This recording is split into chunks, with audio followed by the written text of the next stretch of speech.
우리 새해를 맞이하여서 계속해서 우리는 주사랑교회 사역에 대해서 말씀을 보고 있습니다. 우리 주사랑교회 사역은 예배, 훈련, 전도, 교제, 봉사 이렇게 5가지로 되어 있습니다.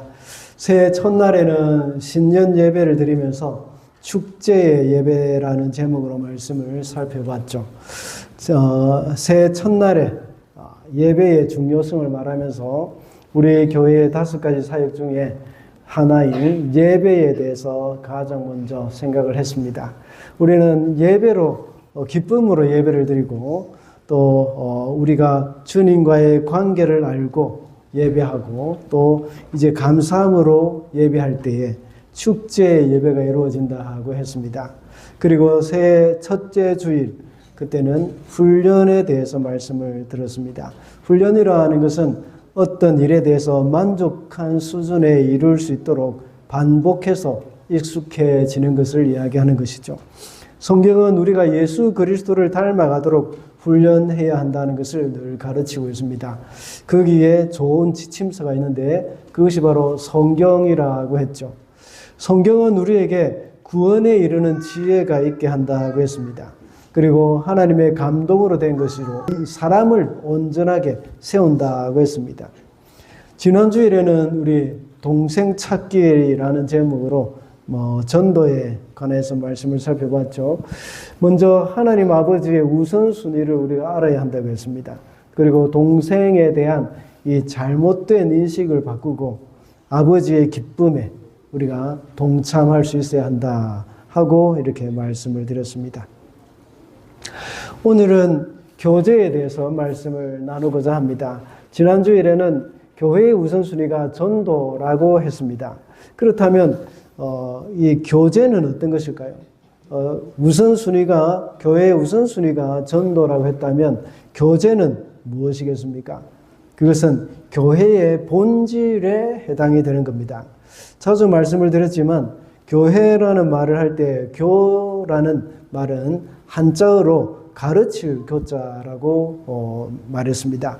가르친다는 뜻을 가진 글자죠. 이것은 교육이라고 말을 할 때 사용되는 교자입니다. 그런데 어떤 분들은 사귈 교자라고 써야 한다고 주장을 하는 사람도 있습니다. 이것은 사귄다는 뜻을 가진 교자입니다. 교제한다는 말을 할 때 그 교자를 사귈 교자로 쓰는 것이죠. 교회라는 말을 이제 사귄다는 의미에서 교자를 사용해야 한다고 주장을 하는 것이죠. 그 이유가 무엇일까요? 그만큼 교회 안에는 교제가 중요하다는 의미입니다. 먼저 하나님과의 교제가 있습니다.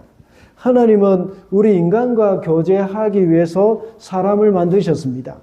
이것이 우리 측면에서는 첫 번째 시간에 제가 말씀을 드렸던 것과 마찬가지인데 이것은 우리 측면에서 생각해 볼 때에 예배에 해당되는 겁니다. 하나님과의 교제, 예배에 해당되는 것이죠. 그리고 성도는 서로 도움을 주고받고 서로 사랑함으로 교제를 합니다. 세상의 학문에서도 역시 인간은 사회적 동물이라는 말을 하는 것도 이 교제의 중요성을 말하는 것입니다. 신앙적으로도 성도 간의 교제는 서로를 더욱더 성숙시키는 역할을 합니다. 그리고 성도 간의 교제를 통해서 하나님께 가까이 가는 그 도구가 되어지는 것입니다. 우리가 사도신경으로 신앙을 고백할 때도 교제에 대해서 말을 합니다. 그게 어디에 있습니까?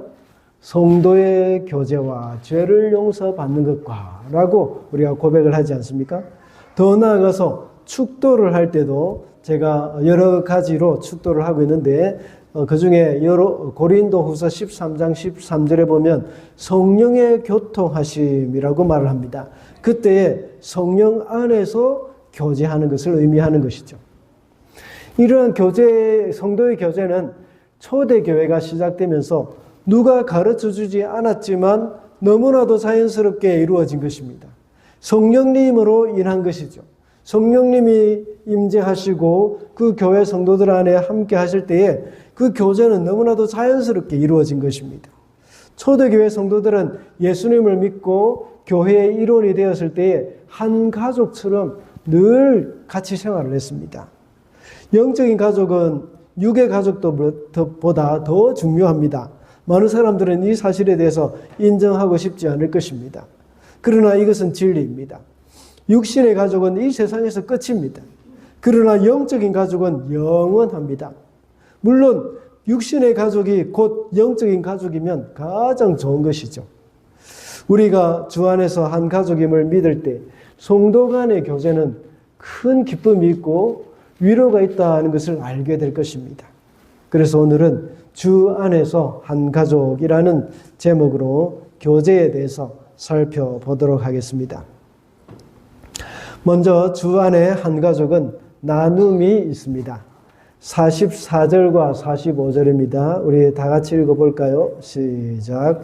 믿는 사람은 모두 함께 지내며 모든 것을 공동으로 소유하였다. 그들은 재산과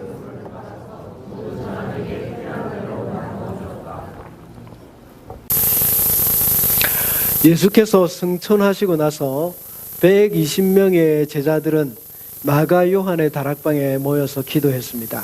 그럴 때에 성령 강림 사건이 일어났죠. 이것은 신약 최초의 교회가 탄생하는 순간이죠. 성령님의 강림하심으로 인해서 비로소 교회가 탄생한 것입니다. 제자들의 모임 안에는 성령님이 임재하시고 그 성령님을 힘입어서 함께 예배, 훈련, 전도, 교제, 봉사의 일을 하게 되는 것입니다. 이것이 최초의 교회의 모습이라고 할 수 있습니다. 베드로가 설교했을 때에 많은 사람들이 믿고 세례를 받았습니다. 그래서 예루살렘 교회는 3,000명이나 되었습니다. 그때 성도들의 생활이 어땠는지 오늘 성경 본문에서 말씀을 하고 있습니다. 먼저 그들은 모두가 함께 소유를 나누면서 다른 사람의 필요를 채워갔습니다. 예수 그리스도 안에서 한 가족이 된 참된 공동체는 서로 나눔이 있습니다. 그 누구도 자기의 것을 제 것이라고 주장한 사람이 없었습니다.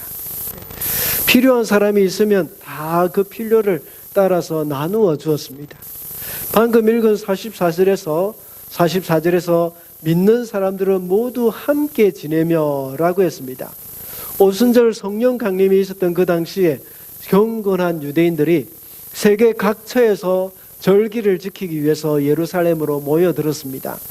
그때에 베드로가 전한 말씀을 듣고 예수님을 영접하고 세례를 받았습니다. 그들은 그리스도인이 되었던 것입니다. 그런데 각처에 살다가 온 유대인들은 다시 돌아가지 않고 함께 예루살렘에서 지내고 있었습니다. 그들은 거처할 곳이 없어서 믿는 형제의 집에 함께 머물러 있을 수밖에 없었죠. 그래서 믿는 사람들은 모두 함께 지내고 있었던 것입니다. 그러다가 사도행전 6장 7장을 거치면서 스데반의 죽음으로 말미암아서 큰 핍박이 일어났습니다. 그때야 비로소 다 자기 곳으로 흩어졌던 것입니다. 이렇게 이 각처에서 온 유대인들이 같이 생활을 하다 보니까 참 이것이 살기도 쉽지 않은 것입니다. 그래서 예루살렘에 있는 사람들은 자기의 소유를 팔아서 그것으로 형제들의 먹을 것을 주기도 하고 그 필요를 채워주기도 했습니다. 그 중에 우리가 잘 알고 있는 사람이 있죠. 바나바. 그죠? 그리고 바나바의 선행을 흉내내다가 큰 봉변을 당한 아나니아와 삽비라 부부도 있습니다. 초대교회 안에는 이런 나눔이 있었다 하는 것입니다. 오늘날은 어떻습니까? 물질 만능주의가 팽배한 이 시대에 자기의 소유를 서로 낮춘다 하는 것은 쉬운 일이 아닙니다. 더군다나 이 자본주의 사회에서 나의 것이나 다른 사람의 것에 대해서 소유의 개념이 너무나도 분명한 그러한 이 시대입니다. 그런 가운데 자기의 것을 주장하지 않고 누구나 필요한 사람이 사용할 수 있도록 내어주는 것은 정말 쉽지가 않습니다. 그럼에도 불구하고 사람들은 이 일을 자발적으로 하고 있었던 것입니다. 우리 성도들은 형제의 부족함을 알 때에 자신의 것을 아낌없이 내어주려는 그 근본 정신을 우리는 본받아야 합니다.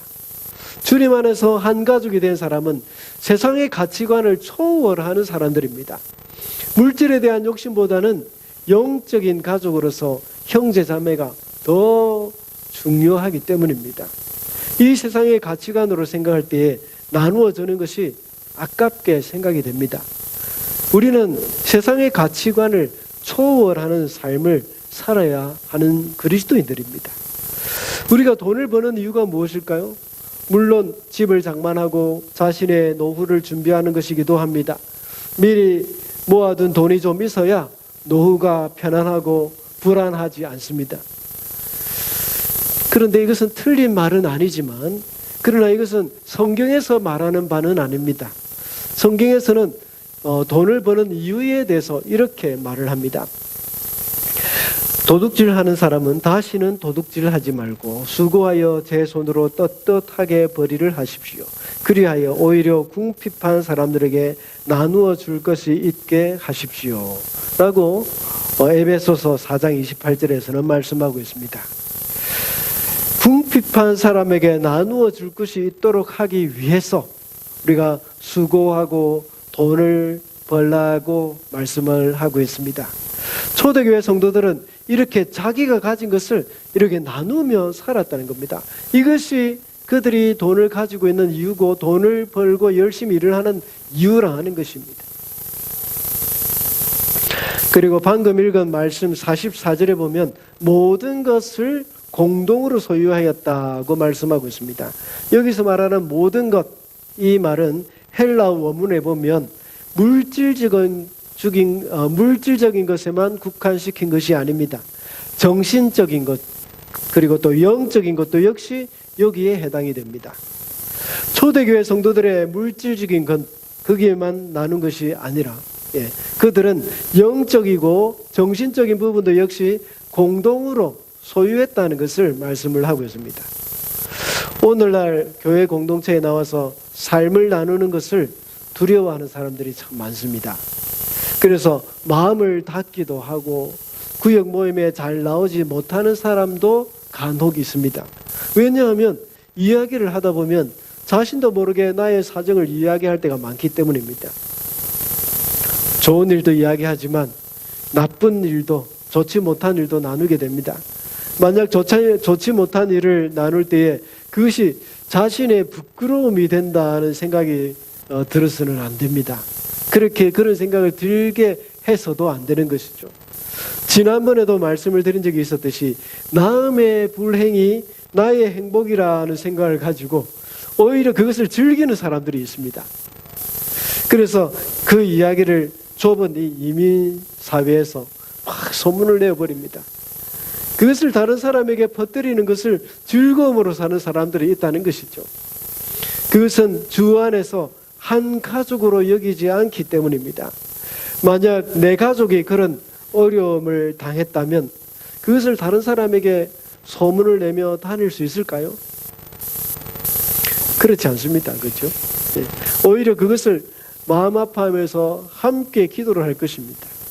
서로 경쟁 관계에 있는 사람들도 역시 결코 자신의 이야기를 하지 않을 것입니다.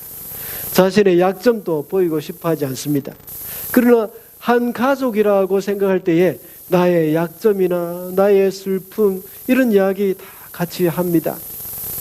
공동체 안에서는 내가 먼저 마음을 열고 나의 아픔을 이야기할 수 있어야 합니다. 그 이야기를 들은 사람은 자신의 일처럼 여기고 함께 기도를 해 주어야 합니다. 그리고 나의 연약함이나 힘든 부분을 이 마음을 열고 이야기할 때에 다른 사람들의 마음도 열리게 되고 더 가까워지게 될 것입니다. 이것이 바로 진정한 교제입니다. 다음으로 주 안에 한 가족은 친교가 있습니다. 46절입니다. 우리 다 같이 읽어볼까요? 시작. 그리고 날마다 한 마음으로 성전에 열심히 모이고 집집이 돌아가면서 빵을 떼며 순전한 마음으로 기쁘게 음식을 먹고. 아멘. 우리가 날마다 한 마음으로 성전에 모였다는 그 초대교회 성도들의 모습을 봅니다. 이 말은 함께 예배했다는 말입니다. 그리고 집집마다 돌아가면서 빵을 떼었다는 것은 성찬식을 의미하기도 하지만 곧 이어서 나오는 말과 같이 함께 모여 식사 교제를 하면서 친교에 힘썼다는 말입니다. 믿음의 가족은 이렇게 함께 있는 것, 그 자체가 기쁨이 됩니다. 함께 모여서 삶을 나누고 함께 기도하면서 음식을 먹는 것이 기쁜 것이죠. 성령님이 그 자리에 함께 하심을 우리는 느낄 수가 있습니다. 이것이 진정한 교회의 모습입니다. 이와 같이 영적인 교제권을 귀히 여기면서 그것의 기쁨을 누려야 합니다. 영적인 교제권에서 마음이 멀어지거나 몸이 멀어질 때에 그때에 문제가 발생합니다. 제가 교회를 떠나면 안 된다는 말씀을 여러 차례 드린 적이 있습니다. 교회라는 것은 성령의 임재 안에서 서로가 함께 친교를 나누는 장소이기 때문입니다. 교회를 떠난다는 말은 영적인 교제의 관계를 떠난다는 말입니다. 롯의 예를 들어보겠습니다. 롯은 아브라함을 떠남으로 인하여서 영적인 교제의 관계를 떠났습니다. 그럴 때 그는 그의 신앙적이지 못한 사람들과 이렇게 이 교제를 하고 또 그들과 함께 삶을 나누고 싶은 그런 욕망에 빠지게 되는 겁니다. 그래서 소돔성의 사람들과 교제를 했었고 거기에서 세상적인 가치관에 큰 영향을 받았던 것이죠. 롯뿐만 아니라 유다도 역시 마찬가지이지 않습니까? 예. 유다도 역시 창세기 38장에 보면 아버지 집을 떠났습니다. 영적인 교제권을 떠난 것이죠. 그래서 가나안 사람을 친구로 사귀면서 가나안 사람 수아의 딸 수아의 딸을 아내로 맞아들였습니다. 그리고 아들을 위해서도 가나안 여인을 며느리로 맞아들인 것입니다.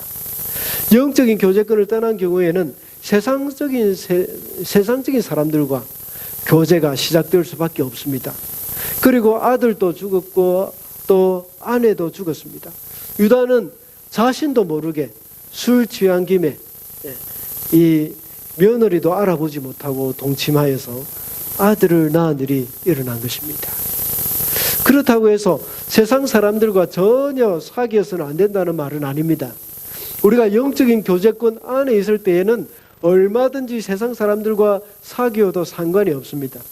우리가 세상 사람들과 사귀면서 전도를 해야 한다는 것은 바로 영적인 교제 안에 있을 때에 그것을 전제로 하는 것입니다. 우리가 하나님 앞에 철저하게 영적으로 바로 서 있는 그런 상황에서 세상 사람들과 교제하는 것, 그것은 전혀 문제가 되지 않습니다.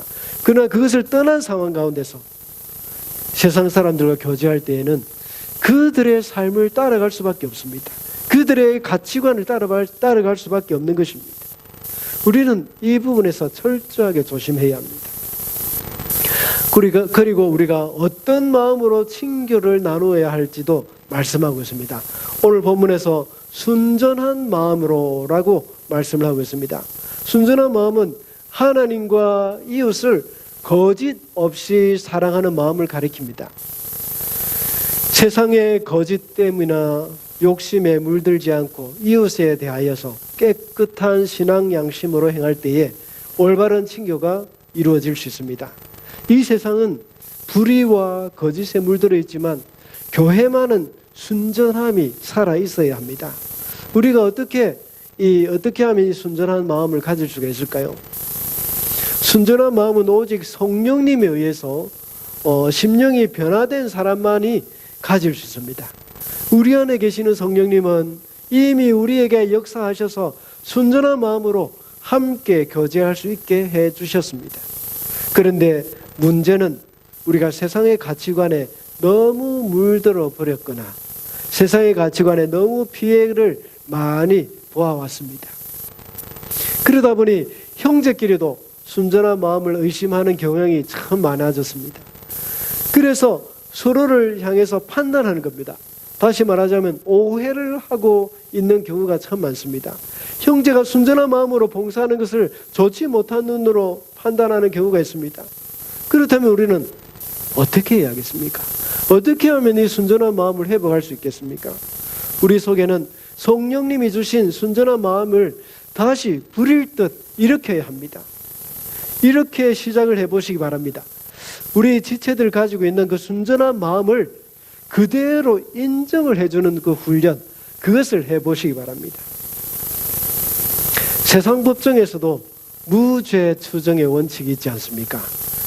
범죄 신고가 들어와서 용의자를 잡았을 때에 우선 그 사람이 범죄자가 아니라는 것을 전제로 해서 신문을 한다는 그 원칙입니다.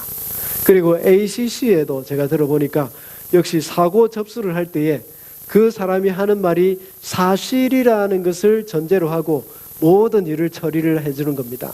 그렇게 해서 가능하면 이 사람의 요청을 들어주는 방향으로 그것을 이제 생각을 하는 것입니다. 그와 같이 우리 이웃이 하는 말이나 행동이 모두가 진심이라는 것을 의심치 않고 대해야 합니다. 다시 말하자면 자신의 선입관이나 또 편견으로 그 사람을 판단하지 않아야 한다는 말입니다. 우리 믿음의 형제들에게는 특별히 그렇게 해서는 더 안 됩니다.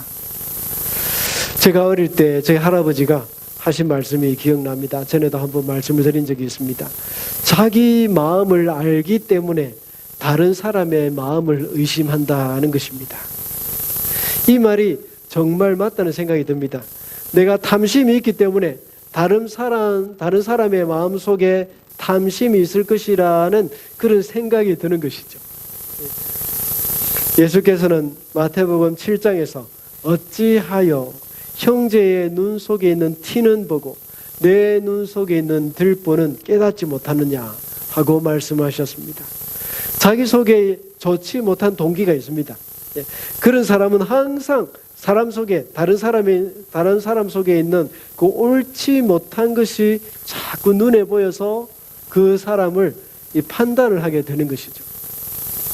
나에게 순전한 마음이 없고 항상 어떤 의도를 가지고 말을 하기 때문에 다른 사람이 가진 순전한 마음을 의심한다는 것입니다. 그래서 예수께서도 남을 판단하지 말라고 말씀을 하셨습니다. 오직 그것을 판단하는 분은 하나님이십니다. 하나님만이 그 사람의 진심을 아시고 순전함을 아십니다. 그런데 우리가 그것을 판단한다면 자신이 하나님의 자리에 있는 것과 같습니다.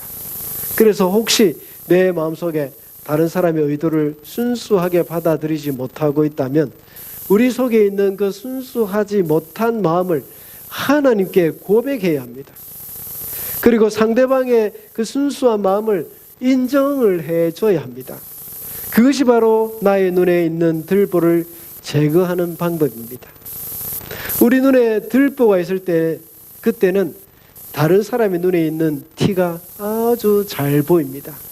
그런데 내 눈 속에 들보를 제거하고 나면 다른 사람에게 있는 티가 보이지 않는 법입니다.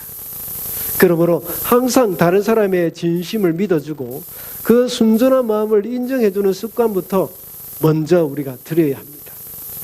성령님으로 인해서 변화된 성도만이 순전한 마음을 가질 수가 있습니다. 이런 마음을 가진 자만이 서로를 위해서 기도하며 서로의 아픔과 슬픔을 함께 나눌 수가 있습니다. 또한 형제의 기쁨이 나의 기쁨이 되어서 함께 축하해주고 기뻐할 수가 있습니다. 이것이 바로 진정한 친교입니다. 마지막으로 주 안에서 한 가족은 사람에게 인정을 받습니다. 47절을 한번 읽어주시기 바랍니다. 시작.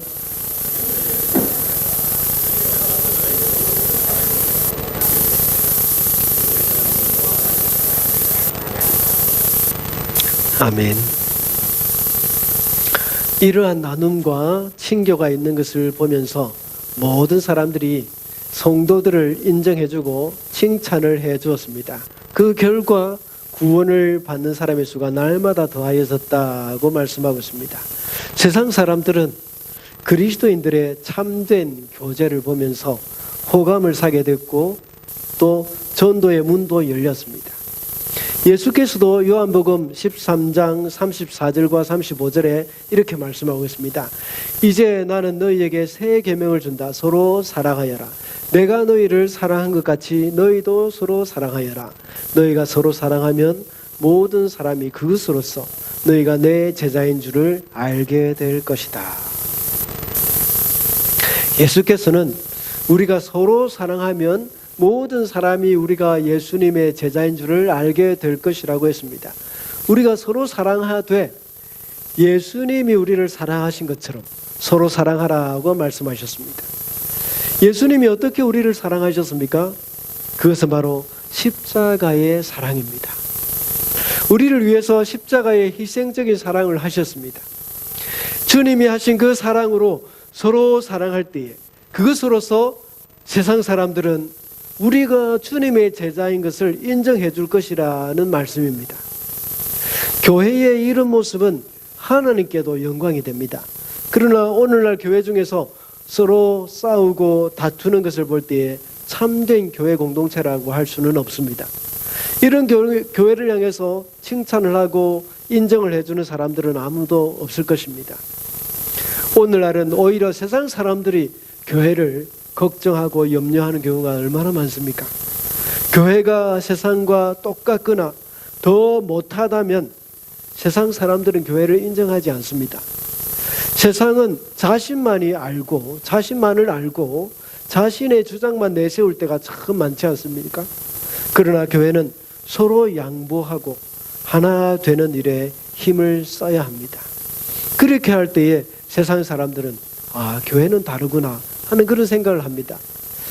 사람들의 본능을 초월하는 것은 사람들은 자신의 본능을 초월하는 것을 볼 때에 그것을 보면 감동을 하게 되어 있습니다. 보통 사람들의 본능은 어떻습니까? 자신의 존재를 인정하고 싶어 합니다. 그리고 우리는 알 수 없고 또 불안한 미래를 위해서 많은 그런 재물을 저축해 두기도 합니다. 오래전에 별세한 성철 성녀, 그죠? 성철 승려. 이분도 역시 많은 사람들과 다른 자신의 본능을 초월한 사람이었기 때문에 세상 사람들은 그를 존경했던 것입니다. 사람들은 참 자기 것을 다 챙겨놓고 그 다음에 여유가 있으면 다른 사람을 위해서 적선을 하기도 합니다. 그것도 긍휼과 사랑 때문에 한다기보다는 자신의 이름을 내거나 종교적인 양심을 만족시키기 위한 것이 대부분입니다. 그러나 그리스도인들은 달라야 합니다. 자신의 이기적인 본능을 초월해서 사람들을 사랑할 때에 비로소 세상 사람들에게 인정을 받을 수가 있게 됩니다. 나에게도 필요하지만 다른 사람을 위해서 나를 희생하고 내가 손해를 볼 때에 사람들은 교회를 인정합니다. 제가 두어 번 인용한 선교사님이 있습니다. 바로 서서평 선교사님입니다. 그분은 미국 선교사로서 독신으로 전라도 광주로 오셨습니다. 그는 항상 가난한 사람을 도왔고 그 아들을 길렀습니다. 서서평 선교사님은 54살이라는 젊은 나이에 돌아가셨습니다. 원인은 만성 영양실조와 풍토병입니다. 그 돌아가신 원인이 영양실조라는 소식을 들은 광주 사람들은 정말 놀랐습니다. 선교사로서 받은 후원금은 혼자 사는 생활비로는 충분했지만 그것을 모두 가난한 사람들을 위해서 다 사용했습니다. 서서평 선교사님이 남기고 간 유산은 자기 몸을 가릴 담요 반쪽, 그리고 노동자들이 일주일 동안 얻을 수 있는 그 풍삭 7전, 그때 당시는 7전이었다고 합니다. 그것과 또 강냉이 가루 2홉, 이것이 전부였습니다.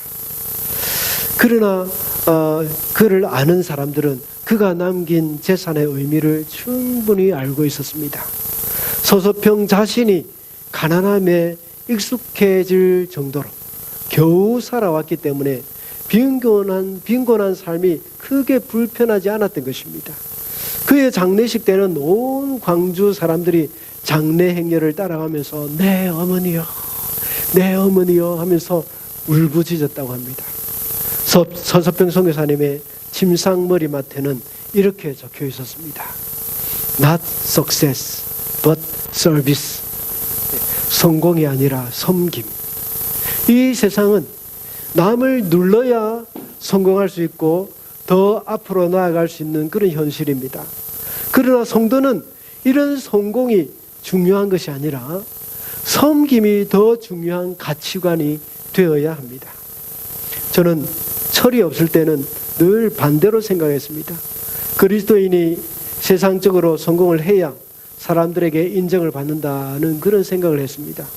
그래서 유명한 그리스도인이 텔레비전에 나오면 저희 부모님에게 저 사람은 다 교회 다니는 사람이라고 막 자랑스럽게 말을 하곤 했습니다. 그러나 나중에는 그것이 아니라는 것을 깨달았습니다.